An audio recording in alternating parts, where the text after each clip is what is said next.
1971 वो साल जब पाकिस्तान के टुकड़े हो गए थे, जब पूरी दुनिया के सामने पाकिस्तान को भारत के सामने सरेंडर करना पड़ा था।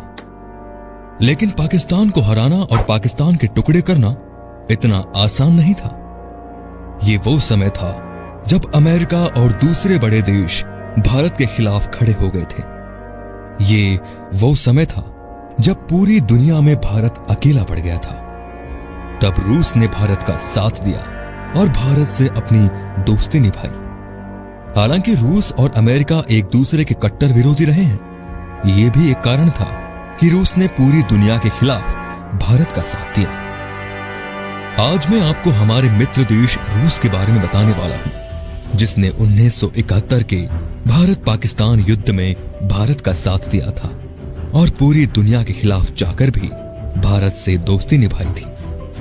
कहा जाता है कि रूस भारत का सबसे बड़ा मित्र है। लेकिन क्या आप जानते हैं कि किस तरह से रूस ने 1971 की लड़ाई में भारत का साथ दिया था? जिस समय पूरी दुनिया भारत के खिलाफ खड़ी हो गई थी, उस समय रशिया ही था जो भारत से अपनी दोस्ती निभा रहा था। आइए जानते हैं सबसे पहले बांग्लादेश की आजादी की जंग। पाकिस्तान ने भारत पर बार बार हमला किया है। पाकिस्तान हमेशा से ही भारत के टुकड़े करना चाहता है। 1971 के युद्ध से पहले बांग्लादेश पाकिस्तान का हिस्सा हुआ करता था, जिसे ईस्ट पाकिस्तान के नाम से जाना जाता था। पाकिस्तान के इस हिस्से में रहने वाले लोग हमेशा से ही पाकिस्तान के द्वारा कुचले जाते थे। ये लोग चाहते थे कि उन्हें पाकिस्तान के जुल्मों सितम से आजादी मिल जाए। पाकिस्तान के लोग ईस्ट पाकिस्तान में रहने वाले लोगों और वहां के नेताओं को बिल्कुल भी अहमियत नहीं देते थे। इसीलिए सरकार में ज्यादातर लोग वेस्ट पाकिस्तान से ही चुने जाते थे, जिसकी वजह से ईस्ट पाकिस्तान के लोग वेस्ट पाकिस्तान से छुटकारा पाना चाहते थे। यही नहीं, ईस्ट पाकिस्तान में रहने वाले बंगाली लोगों को उर्दू को ही अपनी मुख्य भाषा चुनने के लिए कहा जाता था, जिसके कारण वेस्ट पाकिस्तान यानी बांग्लादेश में विद्रोह होने शुरू हो गए। पाकिस्तान ने इन विद्रोह को दबाने के लिए बल का प्रयोग किया। पाकिस्तान अपने खिलाफ उठने वाली हर आवाज को दबा देना चाहता था। पाकिस्तान जहां एक ओर ईस्ट पाकिस्तान के लोगों पर जुल्म ढा रहा था, वहीं दूसरी ओर वो भारत पर हमले की फिराक में भी था। पाकिस्तान को लगता था कि वो भारत को दोनों तरफ से घेर लेगा। पाकिस्तान को यह भी डर था कि ईस्ट पाकिस्तान के विद्रोहियों को भारत मदद कर रहा है। भारत भी इस बात को भलीभांति जानता था कि पाकिस्तान का दोनों तरफ होना भारत के लिए एक बहुत बड़ा खतरा है। इस तरह से भारत दोनों तरफ से दुश्मनों से घिर जाता। पाकिस्तान को लगता था कि वो 1948 की भांति भारत के कुछ हिस्से पर अपना अधिकार कर लेगा। तब तक अमेरिका बीच बचाव करेगा और जीते हुए हिस्से उसके कब्जे में रह जाएगा।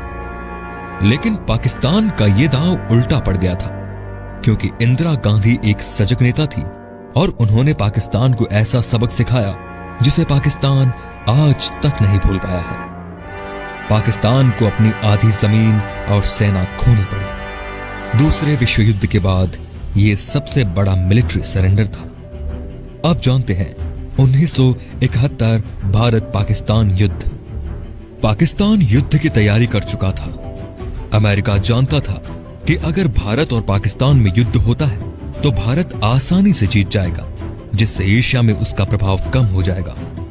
पाकिस्तान भी इस बात को जान चुका था कि अमेरिका युद्ध में भारत का साथ नहीं देगा। पाकिस्तान के हौसले बुलंद हो चुके थे। भारत ने जब अमेरिका से मदद मांगी तो अमेरिका ने इसे साफ इनकार कर दिया। 3 दिसंबर की रात को पाकिस्तान की तरफ से भारत पर हमला कर दिया गया। भारत इसके लिए पूरी तरह से तैयार था। पाकिस्तान ने भारत की 11 एयरबेस पर हमला कर दिया।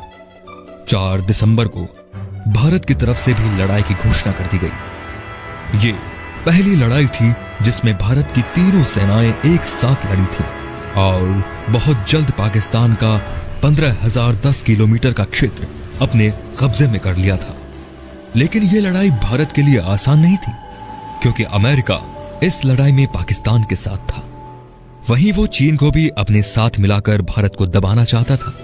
उसे डर था कि कहीं ईस्ट पाकिस्तान की आजादी में भारत का हाथ रहा तो भारत बड़ी शक्ति बनकर उभरेगा। साथ ही एशिया में रूस का प्रभाव भी बढ़ने लगेगा।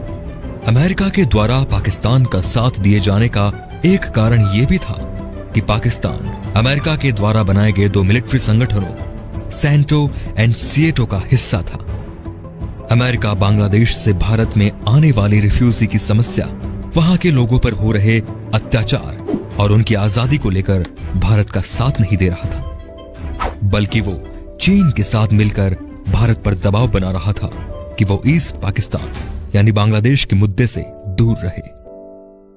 आइए अब जानते हैं रूस और भारत के बीच संधि।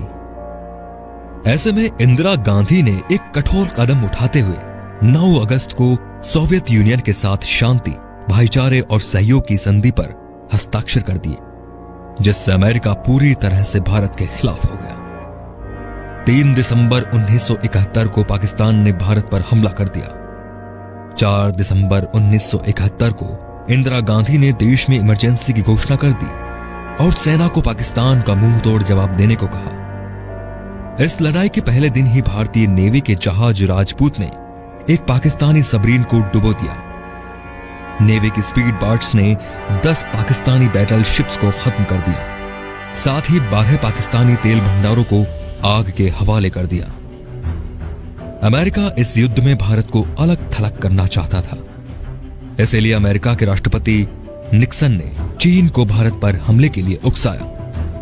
लेकिन रूस चीन को पहले से ही आगाह कर चुका था कि अगर चीन ने भारत पर हमला किया तो उसे इसके परिणाम भुगतने के लिए तैयार रहना होगा।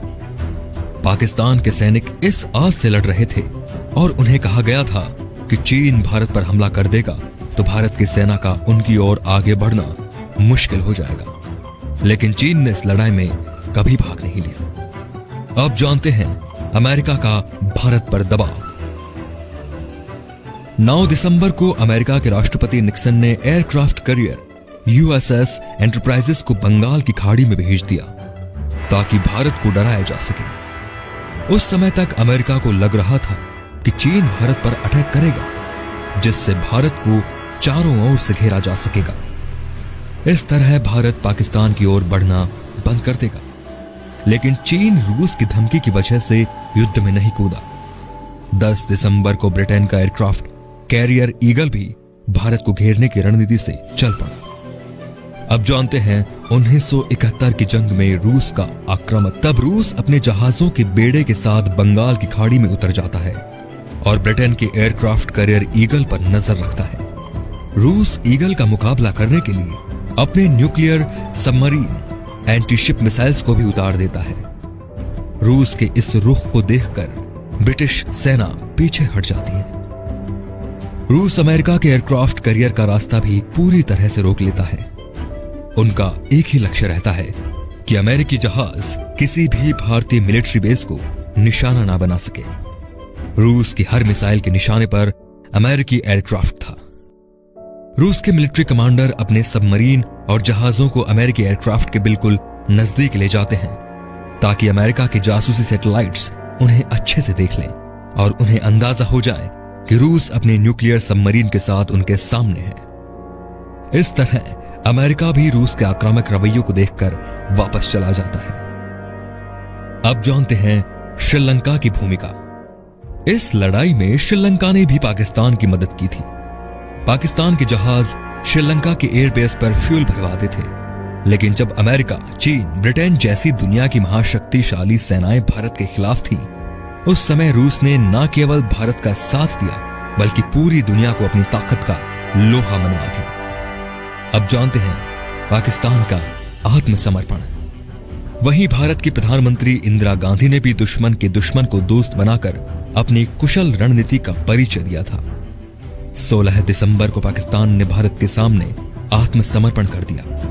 लेकिन उस लड़ाई के जख्म पाकिस्तान कभी नहीं भूल पाएगा।